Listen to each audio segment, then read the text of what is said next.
आज की हमारी कहानी का शीर्षक है हरिचरण, जो शरत चंद्र चट्टोपाध्याय द्वारा लिखित है। बहुत समय पहले की बात है, लगभग 10-12 वर्ष हो गए होंगे। दुर्गादास बाबू तब तक वकील नहीं बने थे। दुर्गादास बंदोपाध्याय को शायद कोई ठीक से नहीं पहचानता हो। मैं जानती हूँ उन्हें, आइए उनसे परिचय करा दूँ।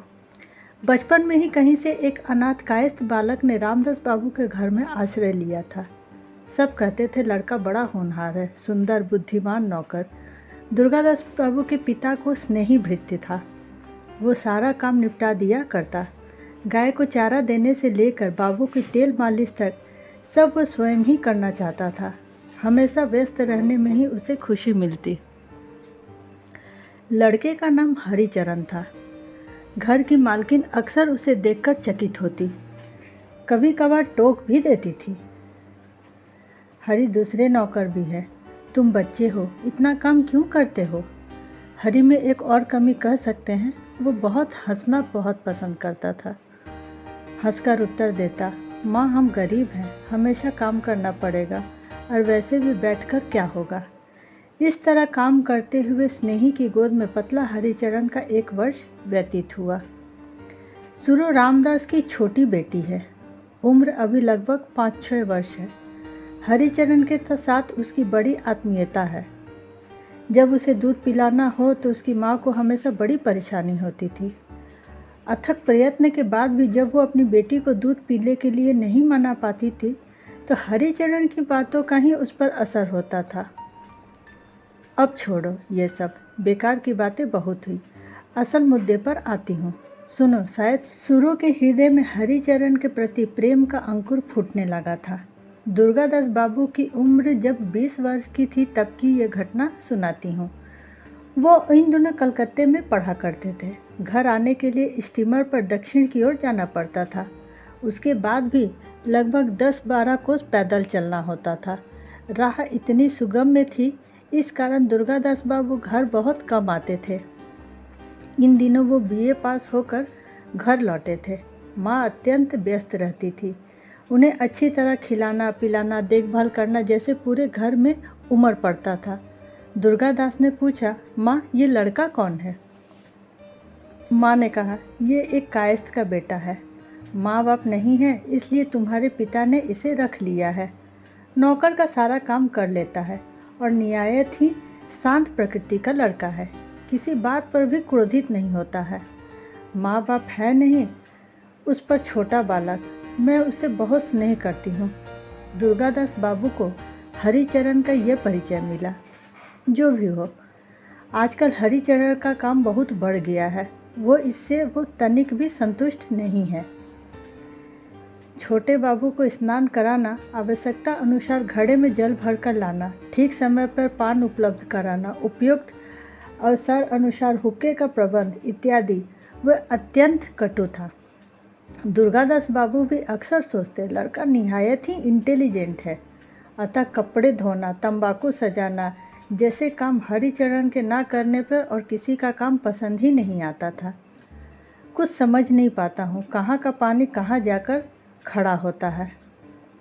ये सब बातें सबके समझ पाना संभव नहीं है, आवश्यकता भी नहीं है। मेरा भी फिलॉसफी लेकर डील करने का उद्देश्य नहीं है, फिर भी आपसे 2 बातें कहने में हानि क्या है। आज दुर्गादास बाबू को एक भव्य रात्रि भोजन का निमंत्रण है। घर में नहीं खाएंगे, संभवतः देर रात से लौटेंगे। सो हरिचरण कह गए कि सब काम निपटाने के बाद उसका बिस्तर व्यवस्थित कर रखें। अब हरिचरण की सुने। दुर्गादास बाबू बाहर के बैठक में रात को सोते हैं। इसका कारण कोई नहीं जानता। मुझे लगता है कि पत्नी के मायके में रहने के कारण उन्हें बाहर के कमरे में सोना अच्छा लगता है।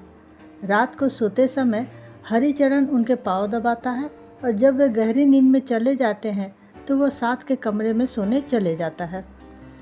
उस दिन शाम को हरिचरण के सिर में दर्द शुरू हुआ। उसने जान लिया कि अब बुखार आने में देर नहीं है। पहले भी बीच बीच में उसे बुखार होता रहता था, अतः इसके लक्षणों से वो परिचित है। वो अधिक देर तक न बैठ सका और अपने कमरे में जाकर सो गया। छोटे बाबू का बिस्तर नहीं लग पाया, इसका ध्यान भी नहीं रहा। रात को सबने भोजन किया और हरिचरण बाबू ने भोजन नहीं किया। मालकिन देखने आई, वो सो रहा था। उसके शरीर पर हाथ रखा तो वो बहुत गर्म था। वो समझ गई कि इसे बुखार है, अतः उसे बिना कुछ बोले ही वहाँ से चली गई। रात का दूसरा पहर था। भोज खाकर जब दुर्गादास बाबू घर लौटे तो देखा कि उनका बिस्तर तैयार नहीं है। एक तो नींद सता रही थी, उस पर राह सोचते ये आए कि घर पहुँचते ही चित्त हो जाऊंगा और हरिचरण उसके पांव दबाकर सारी थकान मिटा दूंगा। इसी सुख अनुभूति के कारण सुबह हो जाएगी। हताश होकर वे चिल्लाए, हरिचरण, अरे ओ हरिचरण, कहते हुए शोर मचाने लगे। पर कहाँ था हरि? वो जर पीड़ित संज्ञाहीन पड़ा हुआ था। तब दुर्गादास बाबू को ख्याल आया, कमबख्त सो गया होगा। कमरे में जाकर देखा तो सचमुच वो सोया पड़ा है। वो अधिक सहन ना कर पाए, जोर से उसे बालों से पकड़कर खींचते हुए बिठाने की कोशिश की। फिर वो निढाल होकर बिस्तर पर गिर पड़ा। तब क्रोधित में झुलसे दुर्गादास ने कहा, हित अहित का ज्ञान ना रहा और हरि की पीठ पर जूता पहनने की आघात किया। उस भीषण चोट से हरिचरण की चेतना लौटी और वो उठकर बैठ गया। दुर्गादास बाबू ने कहा, तो जनाब मज़े से सो रहे हैं, बिस्तर क्या मैं स्वयं लगाऊंगा? कहते हुए उनका क्रोध भड़का। हाथ में थामे बेत से उसकी पीठ पर 2-3 बेत जड़ दिए। उस रात जब हरि उसके पांव दबा रहा था तब शायद एक बूंद आंसू दुर्गादास बाबू के पांव पर गिर गया था। फिर तो सारी रात दुर्गादास बाबू सो नहीं पाए। वो एक बूंद आंसू बहुत गर्म महसूस हुआ था।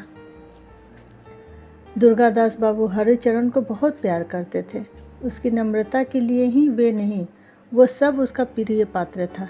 विशेषकर इस महीने भर की घनिष्ठता में वो उनका और भी अधिक प्रिय हो उठा था। रात में कई बार दुर्गादास बाबू को लगा कि एक बार देख आए, कितनी चोट लगी है, कितनी सूजन हुई है। पर वो एक नौकर है, अच्छा नहीं लगेगा। कई बार मन में आया कि एक बार जाकर पूछ आए, बुखार कम हुआ क्या, पर उससे लज्जा महसूस हुई। सुबह हरिचरण मुँह धोकर पानी ले आया, तंबाकू सजाया। दुर्गादास बाबू काश तब भी अगर कह पाते, तो वो बालक है, अब भी 13 वर्ष का नहीं हुआ। बालक समझकर भी अपने पास खींचकर देखते, बेत के आघात से उसका रक्त जमा है, जूते से कितना सूजा है। बालक ही तो है, लज्जा की क्या बात है। 9 बजे के लगभग कहीं से एक तार आया। उसने दुर्गादास बाबू का मन विचलित हो उठा। खोलकर देखा, पत्नी बीमार है। उनका हृदय बैठ गया। उसी दिन कलकत्ता लौटना पड़ा। गाड़ी में बैठते हुए सोचा, भगवान, समझूंगा प्रायश्चित हुआ। प्राय महीना हो गया। दुर्गादास बाबू का चेहरा आज प्रफुल्ल है। उनकी पत्नी बच गई। घर से आज एक पत्र आया, उनके छोटे भाई का नाम। नीचे पुण्यश्र करके लिखा हुआ था, बड़े दुख की बात है, कल सुबह 10 दिन ज्वर से भुगतते हुए हमारे हरिचरण की मृत्यु हो गई। मरने से पहले उसने कई बार आपको देखना चाहा था। बिना माँ बाप का अनाथ बच्चा। धीरे धीरे दुर्गादास बाबू ने उस पत्र को चिंदी चिंदी करके फेंक दिया।